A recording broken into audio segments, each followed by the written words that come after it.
World news के sponsor हैं स्वागत, अदरक, लहसुन और मसाले 100% प्योर एंड हाइजीनिक। अस्सलाम वालेकुम, आदाब। मैं हूं खलील फरहाद। हेडलाइंस के साथ शुरू करते हैं वर्ल्ड न्यूज। ब्रिटेन के डिफेंस मिनिस्टर बेन वॉलिस ने पोलैंड को किया खबरदार। कहा, यूक्रेन में अपने जंगी तैयारे भेजना रूस से सीधे टकराने जैसा होगा। नेटो के साथ रुकन के तौर पर हम साथ, लेकिन यूक्रेन में भेजे फाइटर प्लेन तो डायरेक्ट लड़ाई में शामिल हो जाएगा पोलैंड। क्या पोलैंड पर रूस करेगा हमला? उठ रहे हैं सवाल। अमेरिका ने पोलैंड में पेट्रियट एयर डिफेंस सिस्टम के 2 यूनिट कर दिए तैनात। कहा, यह एक दूर अंदेशाना फौजी हिफाजती कदम है। अब ब्रिटेन में रूस का कोई भी जहाज नहीं हो सकता दाखिल। ब्रिटेन के वजीर ट्रांसपोर्ट ग्रांट शेप्स ने दी धमकी। कहा, रूस के तैयारों की जानिब से ब्रिटेन की फिजाई हुदूद की खिलाफ वर्जी माना जाएगा जुर्म। रूस के सामने यूक्रेन के सदर व्लादिमीर ज़ेलेंस्की ने टेक दिए घुटने। नेटो में शामिल होने का इरादा कर दिया तर्क। कहा, रूस के मुतालबात मानने को तैयार। नेटो हमें कबूल करने के लिए राजी नहीं, मगरब ने हमसे सिर्फ वादे ही किए। महाराष्ट्र के औरंगाबाद में हिजाब के लिए आवाज़ बुलंद करने वाली बहादुर मुस्कान खान के एजाज़ में मुनक्कद होगी तकरीब। बाबा साहब अम्बेडकर के पोते प्रकाश अम्बेडकर की पार्टी का ऐलान। बीजेपी ने दी शदीद मुखालिफत की धमकी। और कल 10 मार्च को काउंटिंग से ऐन कबल यूपी में कई गाड़ियों में मिले ईवीएम तो मुल्क भर में मचा हंगामा। इलेक्शन कमीशन ने दी सफाई की कोशिश। समाजवादी व दीगर इत्तेहादी पार्टियों ने दर्ज करवाई शिकायत। ये थी हेडलाइंस। बढ़ते हैं खबरों की तफसील की जानिब। ब्रिटेन के दिफाई सेक्रेटरी बेन वॉलिस ने पोलैंड को खबरदार किया कि यूक्रेन में जंगी तैयारा भेजना उन्हें रूस से बराह रास्त तौर पर लड़ाई में झोंक देगा। स्काई न्यूज़ के एक इंटरव्यू में बेन वॉलिस ने कहा कि अगर पोलैंड ऐसा करने का फैसला करता है तो वो यूक्रेन की मदद के लिए जेट तैयारों की सप्लाई में पोलैंड की हिमायत करेंगे। उन्होंने कहा कि पोलैंड ये जानता है कि वो जिस ऑप्शन का इंतखाब कर रहा है वो न सिर्फ डायरेक्ट यूक्रेन की मदद करेगा, बल्कि उन्हें रूस या बेलारूस जैसे मुल्कों से बराह रास्त जंग का सामना करना पड़ेगा। उन्होंने कहा कि इसे अलग तरीके से देखना होगा। ये पोलैंड के सदर और वजीर दिफा के कंधों पर एक बड़ी जिम्मेदारी होगी। उन्होंने कहा कि उनकी पसंद पर गौर करना मेरा काम नहीं है, लेकिन नाटो के एक साथी रुकन के तौर पर मैं ये कहूँगा कि मैं पोलैंड के साथ खड़ा रहूँगा। अमेरिकी यूरोपीय कमान के तर्जुमान ने कहा है कि अमेरिका ने पेट्रियट एयर डिफेंस सिस्टम के 2 यूनिट पोलैंड में तैनात कर दिए हैं। उन्होंने कहा कि सेक्रेटरी दिफा की हिदायत पर और हमारे पॉलिश इत्तेहादियों की दावत पर अमेरिकी यूरोपीय कमांड के कमांडर जनरल वोल्टर्स ने अमेरिकी फौज को 2 पेट्रियट यूनिट पोलैंड भेजने की हिदायत की है। उन्होंने कहा कि एक दूरअंदेशाना फौजी हिफाजती इक़दाम है जो आर्टिकल 5 से हमारी वाबस्तगी को वाज़ह करता है और किसी भी तरह से किसी जारहाना इक़दाम की हिमायत नहीं करे। इस दरमियान रूस के खिलाफ कई पाबंदियां आयद करने और यूक्रेन की हर मुमकिन इमदाद की सरगर्मियां अंजाम देने वाले ब्रिटेन ने अब रूस को फिजाई हुदूद की खिलाफ वर्जी को लेकर धमकी दी है। ब्रिटेन के वजीर ट्रांसपोर्ट ग्रांट शेप्स ने कहा है कि अब से किसी भी रूसी प्लेन का ब्रिटेन की फिजाई हुदूद में दाखिल होना जुर्म तस्वुर किया जाएगा। शेप्स ने ट्वीट किया कि मैंने किसी भी रूसी तैयारी के लिए बरतानिया की फिजाई हुदूद में दाखिल करना एक मुजरिमाना जुर्म बना दिया है और अब HMG इन तैयारों को रोक सकता है। नेटो में शामिल होने को लेकर यूक्रेन और रूस के दरमियान जंग छिड़ गई थी, लेकिन अब यूक्रेन के सदर व्लादिमीर ज़ेलेंस्की ने कहा है कि वो नेटो में शामिल होने का मुतालबा अब नहीं करेंगे। ज़ेलेंस्की ने कहा कि वो 2 अलग अलग रूस नवाज खित्तों की हैसियत पर समझौता करने के लिए तैयार हैं, जिसे सदर व्लादिमीर पुतिन ने 24 फरवरी को हमला शुरू करने से ठीक पहले आज़ाद इलाके के तौर पर तस्लीम किया था। व्लादिमीर ज़ेलेंस्की ने कहा कि जब हम समझ गए कि नेटो यूक्रेन को कबूल करने के लिए तैयार नहीं है तो मैं इस सवाल को लेकर काफ़ी पहले खामोश हो गया। उन्होंने ये भी कहा कि ये इत्तेहाद मुतनाज़ मसाइल और रूस के साथ लड़ने से खौफज़दा है। ज़ेलेंस्की ने कहा कि यूक्रेन में होने वाली हलाकतों के जिम्मेदार मगरबी ममालिक भी हैं, क्योंकि वो मुल्क के ऊपर फ़िज़ाई हुदूद को बंद नहीं कर रहे और ना ही फ़िज़ाई इमदाद फराहम कर रहे हैं। ज़ेलेंस्की ने कहा कि 13 दिनों से यूक्रेन सिर्फ फ़िज़ाई इमदाद के मगरब के वादे ही सुन रहा है। इंसानी हमदर्दी की बुनियादों पर यूक्रेन में जंगबंदी का ऐलान करने के बाद रूस ने आज बुध को फिर यूक्रेन में फंसे शहरियों को महफूज राहदारी देने का ऐलान किया, जिसके बाद दोपहर 12 बजे से यूक्रेन में फंसे शहरियों को इनखला की इजाज़त होगी। अक़वाम मुत्तहिदा के मुताबिक रूस के हमलों से अब तक 20 लाख से ज़ायद अफराद यूक्रेन छोड़कर जा चुके हैं। यूक्रेन में फंस जाने के बाद खुसूसी ट्रेनों से पोलैंड पहुँचने वाले शहरियों ने बताया कि वो 4 दिन का सफ़र तय करके पोलैंड पहुँचे हैं। कनाडा की डिफेंस मिनिस्टर अनीता आनंद ने कहा है कि कनाडा की हुकूमत रूस के खिलाफ जंग में यूक्रेन की मदद के लिए उसे ड्रोन कैमरे फराहम करने पर गौर कर रही है। अनीता आनंद से जब पूछा गया कि क्या कनाडा ड्रोन्स पर इस्तेमाल के लिए यूक्रेन को मजीद कैमरे फराहम करने पर गौर कर रहा है, तो उन्होंने कहा कि हम उन तरीक़ों का सरगर्मियों से जायज़ा ले रहे हैं जिनसे हम यूक्रेनी फ़ौज की इस साजो सामान में मदद कर सकते हैं। कनाडा की हुकूमत ने अवामी तौर पर कोई कैमरा भेजने का इंकशाफ या वादा तो नहीं किया है, लेकिन ऑनलाइन और सोशल मीडिया पर गर्दिश करने वाली वीडियोस में दिखाया गया है कि तुर्की के साख्ता ड्रोन रूसी कॉलमों और तोपखानों को तबाह करने के लिए इस्तेमाल किए जा रहे हैं। अमेरिकी सदर जो बाइडन ने रूस को बड़ा झटका देते हुए ऐलान किया है कि उनका मुल्क रूस से इंपोर्ट की जाने वाली गैस, तेल और तवानाई पर पाबंदी लगा रहा है। बाइडन ने कहा कि अमेरिका में रूस तेल, गैस और कोयले की दरामद पर पाबंदियां आयद करने से अमेरिका को इसकी कीमत चुकानी पड़ेगी, लेकिन तमाम अराकीन असम्बली ने इस सिमत में कदम उठाने के लिए एकजहती का इजहार किया है। सदर बाइडन ने व्हाइट हाउस से कहा, हाँ, अमेरिका में भी कीमत चुकानी पड़ेगी। मैं शुरू से ही अमेरिकी अवाम के साथ रहा हूँ और जब मैंने पहली बार इसके बारे में बात की तो मैंने कहा कि आज़ादी का दिफा करना महंगा पड़ सकता है। अमेरिकी कॉमर्स मिनिस्टर जीना रेमंडो ने कहा है कि रूस और बेलारूस पर आयद पाबंदियों की तामील न करने वाली चीनी कंपनियों के खिलाफ सख्त इक़दाम किए जा सकते हैं।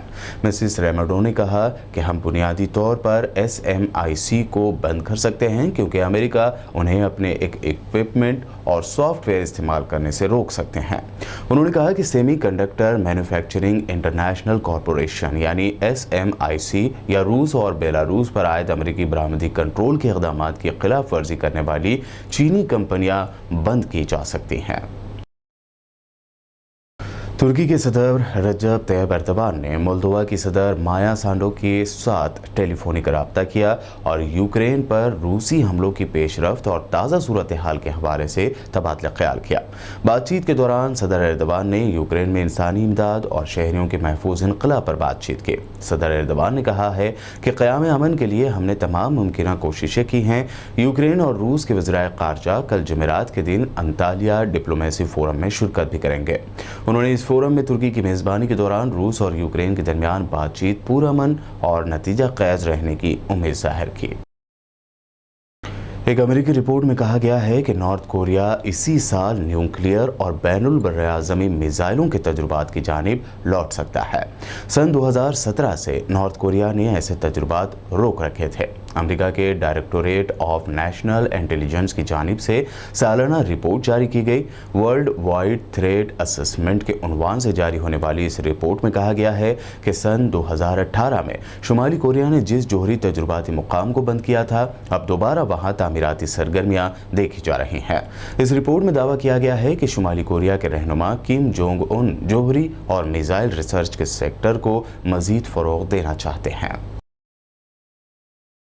मिस्र के सदर अब्दुल फत्ताह अल सीसी सऊदी अरब के सरकारी दौरे पर रियाज पहुंच गए हैं। हवाई अड्डे पर मुमलिकत के वली अहद शहजादा मोहम्मद बिन सलमान ने उनका पुरतपाक खैर मकदम किया। मिस्री सदारत के तर्जुमान ने एक बयान में कहा है कि अल सीसी सऊदी अरब के शाह सलमान से मुलाकात करेंगे और उनसे दो तरफा ताल्लुकात, अहम इलाकाई और बैनुल-अक़वामी उमूर पर तबादला ख्याल करेंगे। मिस्री सदारत की वेबसाइट के मुताबिक दोनों लीडर मुख्तलिफ इलाकाई और बैनुल-अक़वामी बहरानों और मसाइल के बारे में मुशावरत करेंगे। तर्जुमान के बकौल अरब कौमी सलामती के तहफ़्फ़ुज़ के लिए मुश्तरका कोशिशों की ज़रूरत है। अफगानिस्तान की तालिबान हुकूमत ने ऐलान किया है कि कौमी व इस्लामी अक़दार के तनाजुर में मुल्क में ख़वातीन के मसाइल का जायज़ा लिया जाएगा। ज़राए के मुताबिक तालिबान हुकूमत की वज़ारत ख़ारजा के तर्जुमान अब्दुल क़हार बल्क़ी ने कल ख़वातीन से यकजहती के आलमी दिन या वुमेंस डे की मुनासिबत से अपने एक ट्वीट में कहा है कि अफगानिस्तान में ख़वातीन के मसाइल पर तवज्जो दी जाए और कौमी व इस्लामी अक़दार और कबूल शुदा रस्म व रिवाज के मुताबिक ख़वातीन के मसाइल को हल किया जाएगा।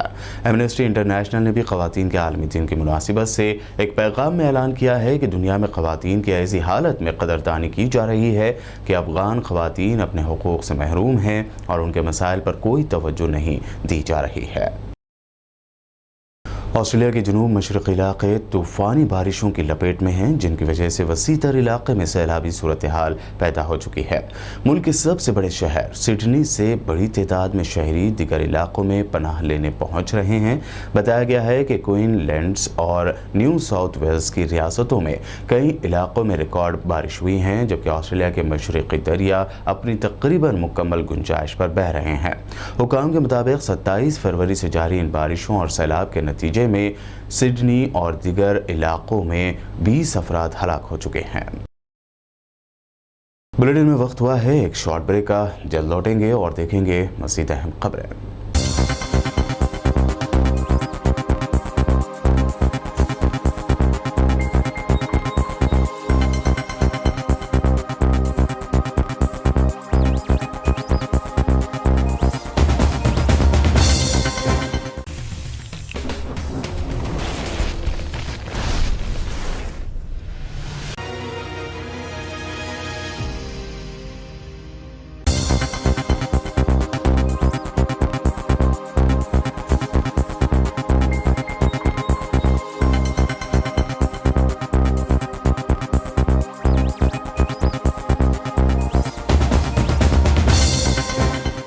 ब्रेक के बाद आइए देखते हैं अब मज़ीद अहम खबरें। वज़ीर आज़म नरेंद्र मोदी ने अपने नीदरलैंड के हमसफ़र मार्क रूट के साथ यूक्रेन और रूस के दरमियान जारी जंग से पैदा होने वाले हालात और दीगर सूरत हाल पर तबादला ख्याल किया और इसकी वजह से यूक्रेन में पैदा होने वाले इंसानी बहरान पर भी अपनी तशवीश ज़ाहिर की।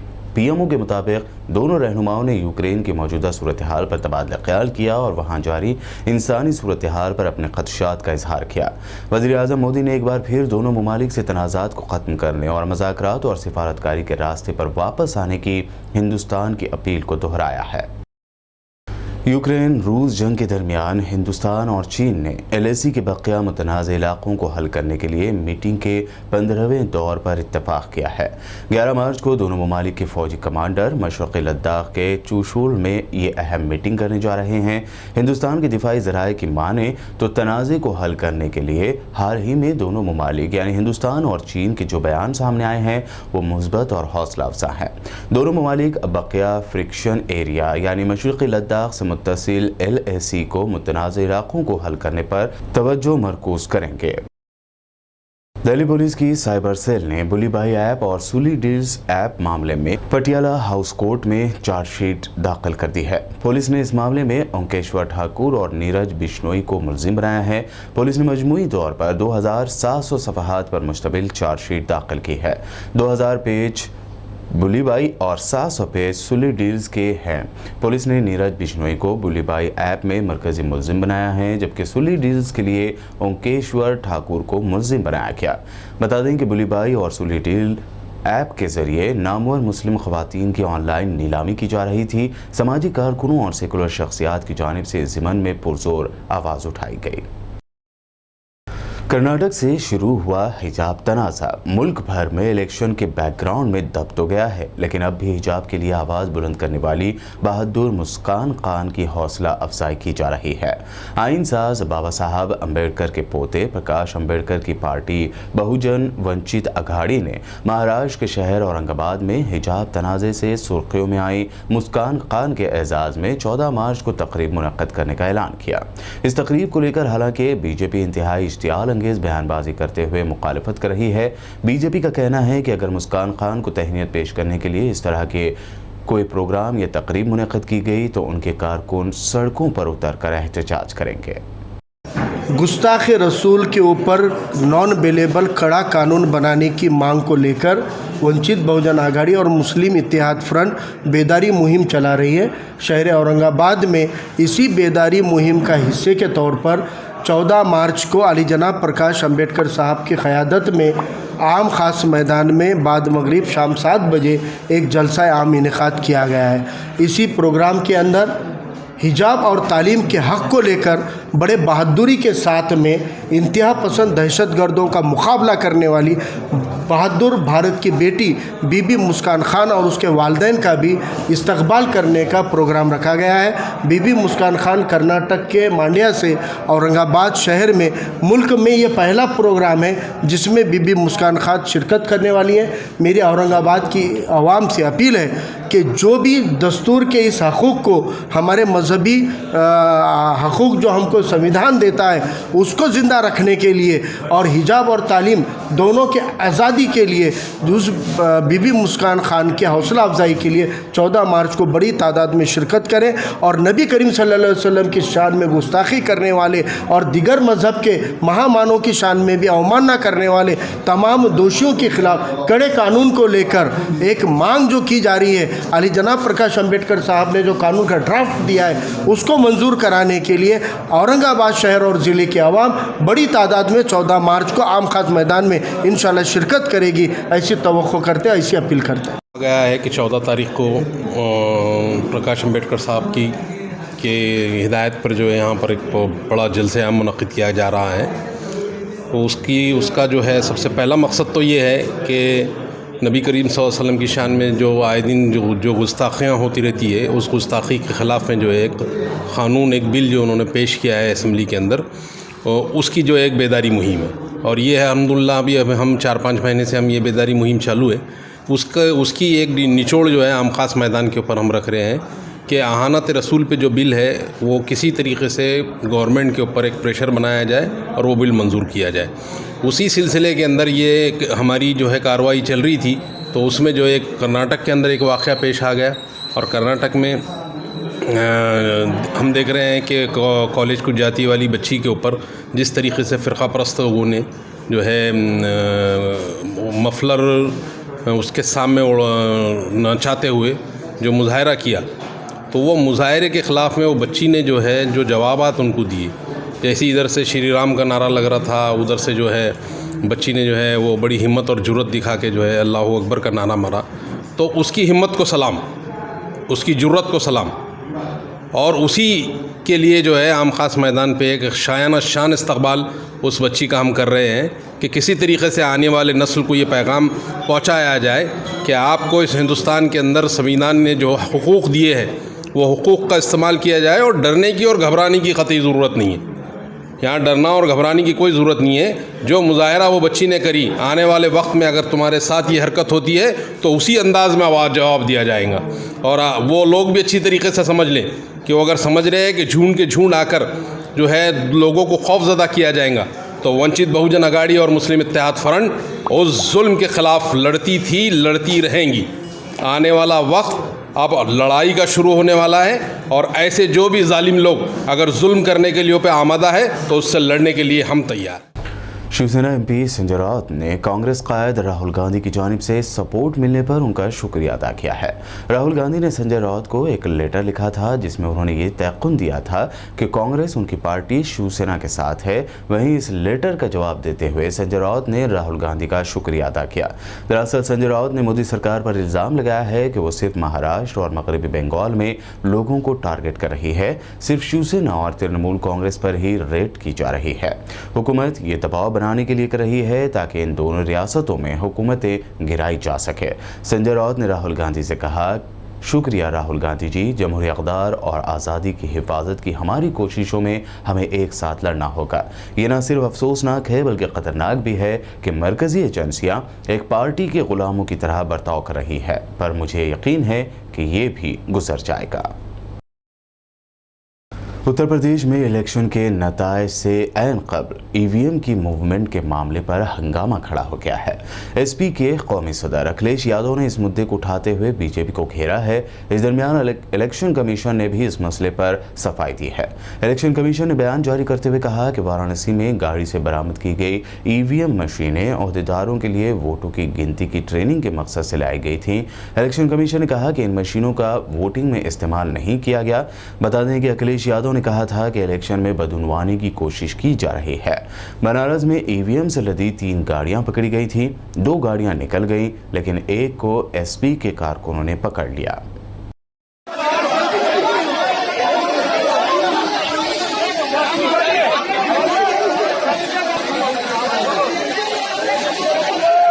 दूसरी गाड़ी वहाँ पे है, दूसरी गाड़ी वहाँ पे आगे आगे।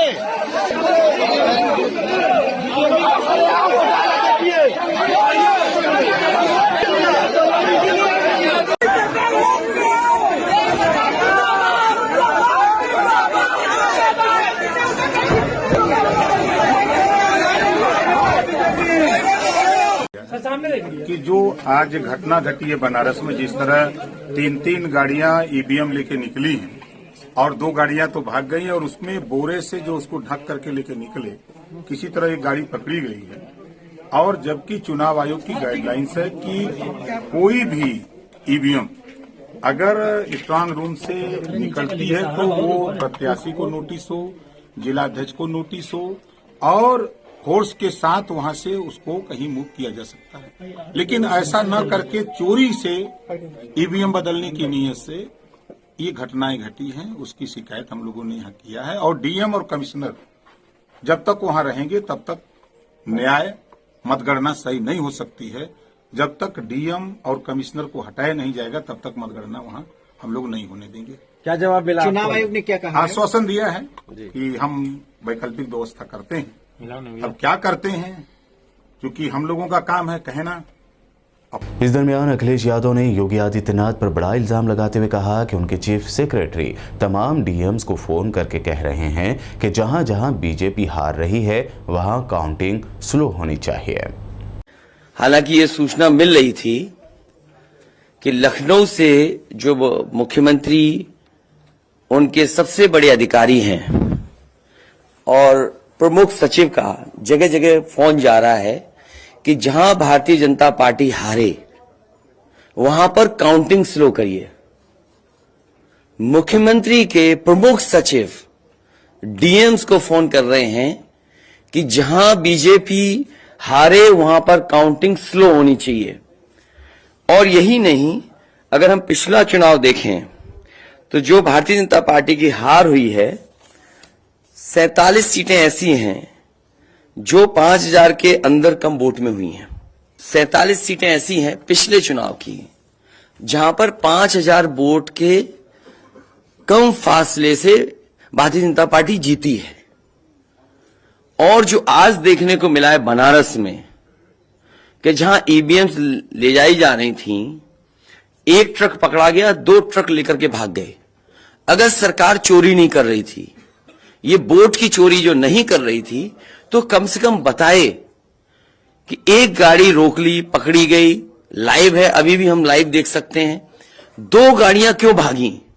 अगर कोई चोरी नहीं थी, प्रशासन ने, सिक्योरिटी ने इतना इंतजाम क्यों नहीं किया? इतनी फोर्स है, अभी इलेक्शन की फोर्स गई नहीं है यूपी से, तो आखिरकार अधिकारी क्यों नहीं कर रहे थे? क्या वजह है कि बिना सिक्योरिटी, बिना इतने इंतजाम के ईवीएम्स जा रही हैं?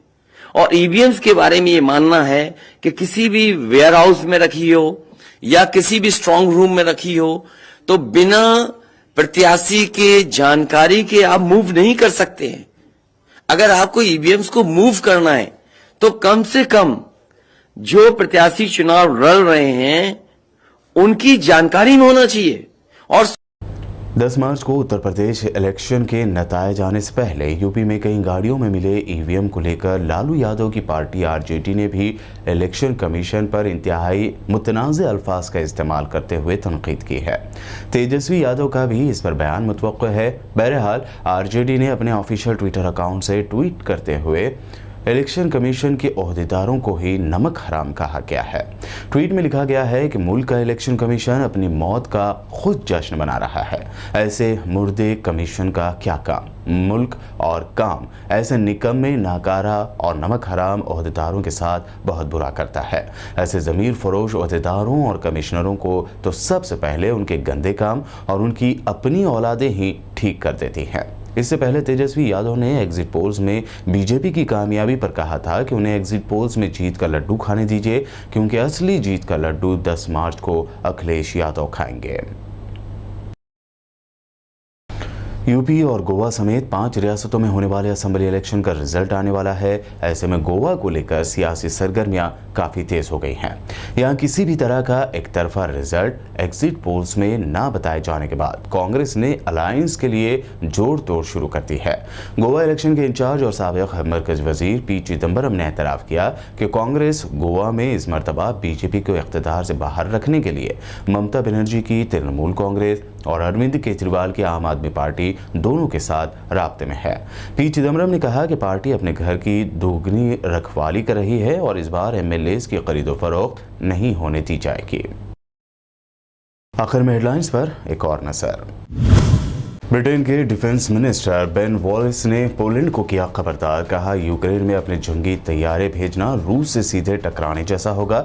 नेटो के साथ रुकन के तौर पर हम साथ, लेकिन यूक्रेन में भेजे फाइटर प्लेन तो डायरेक्ट लड़ाई में शामिल हो जाएगा पोलैंड। क्या पोलैंड पर रूस करेगा हमला? उठ रहे हैं सवाल। अमेरिका ने पोलैंड में पेट्रियाट एयर डिफेंस सिस्टम के 2 यूनिट कर दिए तैनात। कहा, यह एक दूर अंदेशाना फौजी हिफाजती कदम है। अब ब्रिटेन में रूस का कोई भी जहाज नहीं हो सकता दाखिल। ब्रिटेन के वजीर ट्रांसपोर्ट ग्रांट शेप्स ने दी धमकी। कहा, रूस के तैयारों की जानिब से ब्रिटेन की फिजाई हुदूद की खिलाफ वर्जी माना जाएगा जुर्म। रूस के सामने यूक्रेन के सदर व्लादिमीर ज़ेलेंस्की ने टेक दिए घुटने। नेटो में शामिल होने का इरादा कर दिया तर्क। कहा, रूस के मुतालबात मानने को तैयार। नेटो हमें कबूल करने के लिए राजी नहीं, मगरब ने हमसे सिर्फ वादे ही किए। महाराष्ट्र के औरंगाबाद में हिजाब के लिए आवाज़ बुलंद करने वाली बहादुर मुस्कान खान के एजाज़ में मुनक्कद होगी तकरीब। बाबा साहब अम्बेडकर के पोते प्रकाश अम्बेडकर की पार्टी का ऐलान। बीजेपी ने दी शदीद मुखालिफत की धमकी। और कल 10 मार्च को काउंटिंग से ऐन कबल यूपी में कई गाड़ियों में मिले ईवीएम तो मुल्क भर में मचा हंगामा। इलेक्शन कमीशन ने दी सफाई की कोशिश। समाजवादी व दीगर इत्तेहादी पार्टियों ने दर्ज करवाई शिकायत। वर्ल्ड न्यूज में ये थी अब तक की अहम इंटरनेशनल और नेशनल न्यूज। देखते रहिए BBN चैनल।